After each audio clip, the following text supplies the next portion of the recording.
How was that class? Fun. One Should thing, be. Yeah, one thing that I noticed is that everybody seems to be really comfortable with you. You make it very non-pretentious. Well, that's a bit of my battle in life with wine. It should be. It's wine. It should be fun, right? We're not saving lives. Yeah. Why is it a battle? Why is it about? Yes, a battle.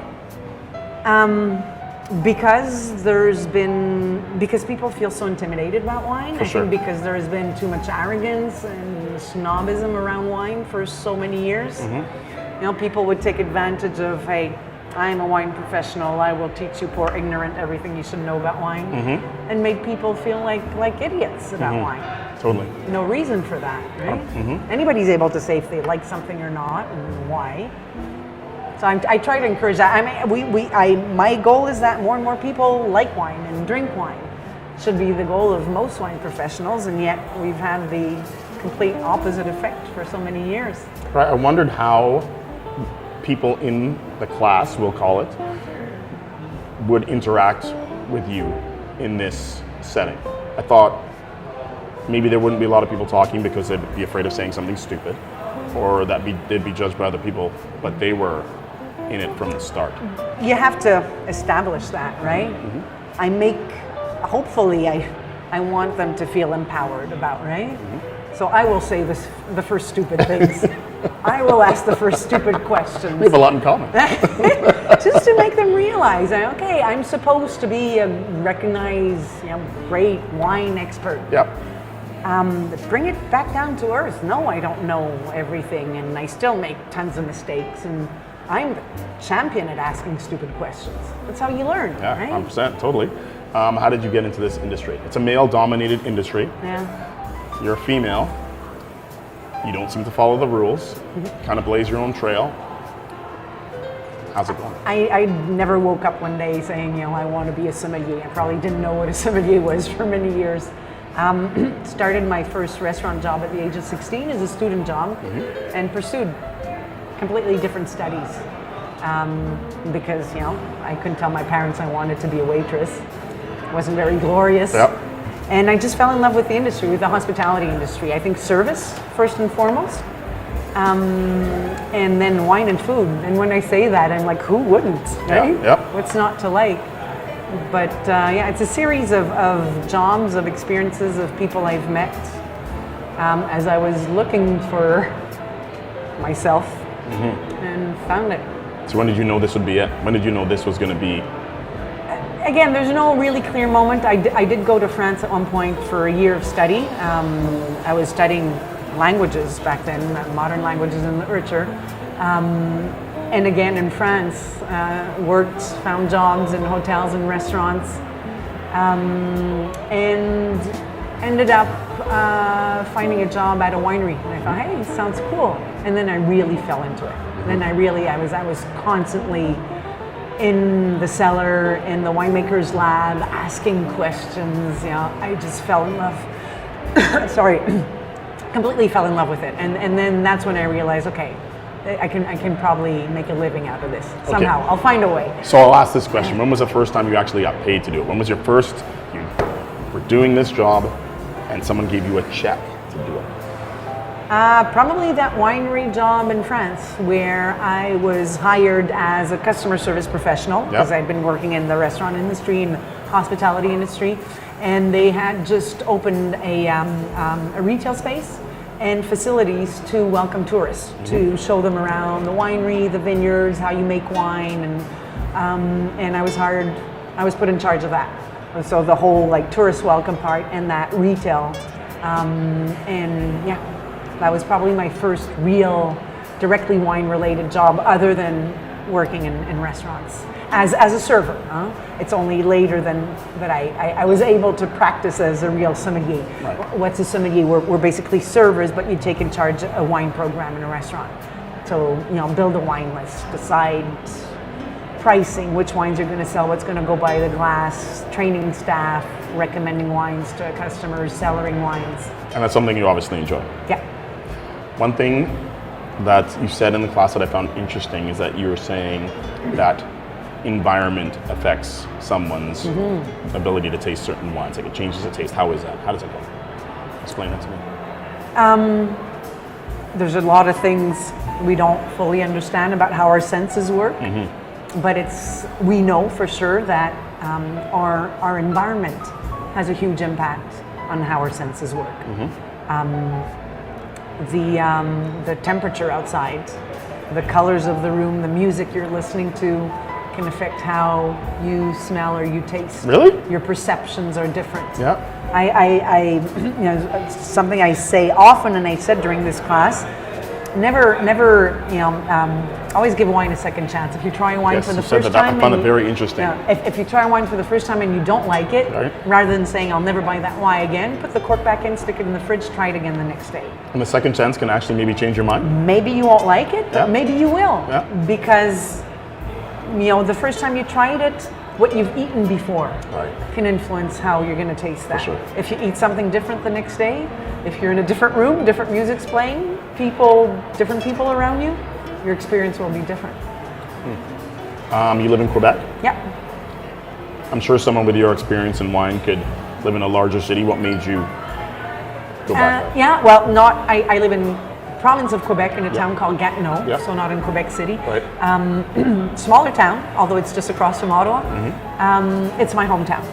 And throughout my career, I traveled a lot. I did a lot of competing as a sommelier. It's not physical competitions. It can be. I mean, you need stamina, right? To that must be taste super stuffy, a lot right? of wines and. Is that a stuffy thing? Competing as a sommelier against other people that are doing it? Is that a stuffy kind of? I think it depends on each person. Yeah. It's each individual comes in there with their own attitude, right? Some are stuffy. Yeah. Some are not. Right. More and more are not. Okay. I think we're kind of getting rid of that. It's not just a sommelier competition. It's not just about tasting, and that's something I always insist on that, because people are always impressed by that whole blind taste. I sniff it, I look at it, swirl it around, and this is this wine from this place. Yeah. And this. Yes, we do that. It's not a dog show. We're not circus animals. There's a science behind it. Analyzing the wine, what we call an analytical tasting, is not a guessing game.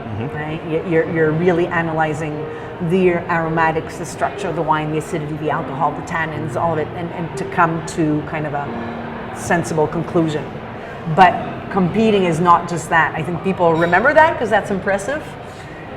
It's more about their service. Obviously, we're sommeliers, we're servers, and I insist on that. It's not because you followed a wine class that you're a sommelier. A sommelier is a server. So we're tested on service skills. Also, we're part diplomat, part psychologist, right? When and theory. The biggest part of competing is theory. We're supposed to know everything about every single beverage alcohol, not just wine, beer, spirits, whiskey, sake, all of it. Yeah. How it's produced, how to taste it, how to pair it with foods. That's a lot. To know everything about every single wine in the world. So the theoretical part is by far the most important in competitions. Before I interrupted you, we were talking about your hometown, why you went back home. So I spend a lot of time traveling, and I love it. I did quite well in international competitions, and I became known at an international level. All of a sudden, everybody knew me in our small wine world, right? But you don't. I competed at the world level, and in 2013, I came in second. You don't arrive at that level in a few days or a few years. It's a lifetime's work, right? And nobody knew me for years except people from my hometown, from my community. They've always been there to support me. We used to have small fundraisers when I was starting to compete at a provincial level, and they were always there to help me. So it's a bit giving back to my community, and it's just nice to settle down at home after a lot of traveling. I still travel a lot, but being home is nice. Precious. I like it. Yeah. How did you end up here? How did you end up with your partnership with the Forks? Well, the whole team who started the project of The Common had this idea of having a well-known Canadian sommelier curate the wine and the beer lists. And I mean, they first approached me. They came out. I remember seeing them at my wine bar back home in Gatineau, and it's funny when they first talked. The first time we talked, I had no time. I had just opened up the wine bar. It wasn't over my head. I didn't have time for another project, so I recommended a friend, Will Prudhomme from Toronto, who curated the list for the first year. And then they came back the second year, and I said, okay, I'll be happy to do it. I had to come out here, though, to understand the concept. I think people here don't realize how progressive this is. This would not fly in any other city in Canada. Really? Because of our liquor regulations. Well, it used to be like that here. It was really tight. So having this here is like groundbreaking. And if you tried to do it in Quebec or in Ontario and BC, I'm sure I've always said we should take the principles of all the other provincial liquor boards and bring them here to show them that this is possible and what a great concept it is. It works. Yeah. I have a bar license, so I'm not allowed to have people under 18. And my staff, every week I'm refusing parents that come with a teenager or. Because they're not, and here I see families. I love it. To me, there's no better way to initiate kids to a responsible consumption of alcohol than going out to the restaurants with their parents. Seeing their parents consume responsibly in a place like that. I think that's fabulous. Right. The model is. I would love to see something like this in Montreal and Toronto and Ottawa. Should be one everywhere. And they do it at home anyway, right? It's not as if when you're at home and you have a beer and you're going to go, son, go to your room now, please. Right? I'm consuming alcohol, so you must be out of the room. Yeah. Right? Kind of crazy. Yeah. So how is it different choosing craft beer and wines here as to everywhere else? Well, how do you choose? every market is different, right? And so first there's what is available on the market. Right. Unfortunately, we still work as 10 small countries as opposed to one country, right? We all have our different regulations, and what's available here is not available elsewhere. And so get familiar with what's on offer here. But most importantly, get to know the market. I always, a sommelier's job is to do a wine list based on a restaurant or a certain venue, on the chef and the food offer. Big food offer here. I was about to say that. How do you on the clientele, on the people. Yeah. When you go to parties, dinner parties, are they intimidated by when they break out the wine? Is everybody kind of like intimidated as to, oh, sorry? No, I try. It always breaks my heart when people come to when I go somewhere. When people come to my home, they're like afraid, right? They won't bring. I'm like, no, I love to see what, right? We all have different tastes. There's so many wines out there. Lots. There's always somebody will bring something I've never had, and that happens a lot, right? I can't have had everything. No, so I encourage people to feel, and well, usually it's friends, right? We know each other. It's not a problem. And no, the same thing as I try to break those barriers and that intimidation about why I do it like that too with people I'm with, and most people who know me know it, so they have no problem showing up with anything, and I'll tell them, that's crap. What are you drinking now? Sorry, I'm leaving. Awesome. Right, but for just having a conversation around wine, like I was saying in the class, right? People being so careful about what they eat, and they keep on drinking crap because there's. How do they know it's crap?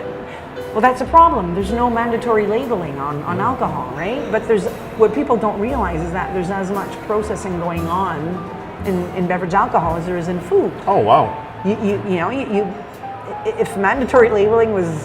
If labeling was mandatory, you'd probably some bottles, and I'm barely exaggerating, wouldn't have enough space on the surface of the bottle to write all of the ingredients. That's scary. It's way more than just grape juice.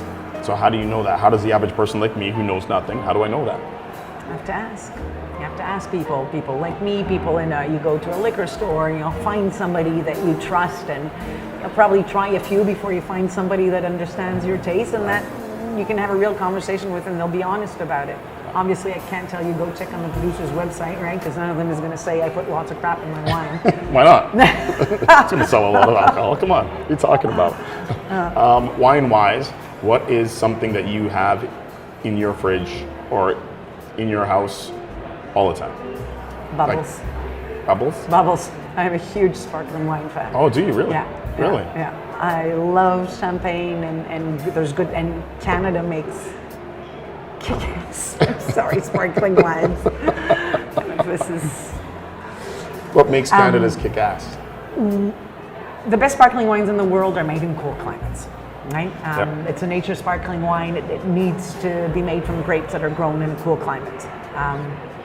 You know, I sometimes make jokes about Canada. I say, we're not cool climate, we're freaking cold climate, right? We have great sparkling wines in BC, in Ontario, in Quebec, and in Nova Scotia. I think it's probably the common denominator of really good quality wines across the country. Otherwise, there's different styles. But yeah, there's always a bottle of sparkling wine in my home, a few. Even though my husband does not drink sparkling wine at all, but he knows how to keep me happy.